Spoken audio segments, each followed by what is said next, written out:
Et cette République exemplaire, elle passe par deux axes principaux. D'abord, une réforme du statut pénal et civil du chef de l'État qui ne doit plus, à en croire les écologistes, être un justiciable hors du commun, mais un justiciable comme les autres. Il y a ensuite un deuxième axe autour de la transparence de la vie publique, transparence financière essentiellement, tout ce qui touche les dons aux partis politiques ou les conflits d'intérêts. Alors quand on fait la liste, ce ne sont pas des propositions extrêmement révolutionnaires ou nouvelles, cela fait longtemps que les Verts les portent, mais cela doit dénoter, révéler un état d'esprit, l'état d'esprit dans lequel se fera la campagne d'Eva Joly, l'état d'esprit dans lequel elle gouvernerait si elle était élue. Je propose d'écouter un extrait de cette conférence de la candidate écologiste ce matin, propos recueillis par Julien Jacquet.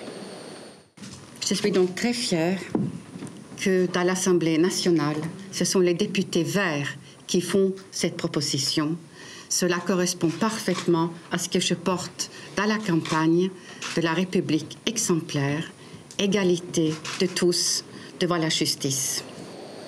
Ces propositions, elles ont, ceci dit, très peu de chances d'avancer maintenant. Les Verts n'ont que 4 députés à l'Assemblée. Ça a été l'occasion, donc, ce matin, pour Eva Joly de défendre l'accord avec le PS, finalement, qui devra permettre aux Verts d'avoir plus de députés l'année prochaine, même si Noël Mamère, une nouvelle fois, a tempéré. Les partenaires de gauche sont des associés, mais des associés rivaux.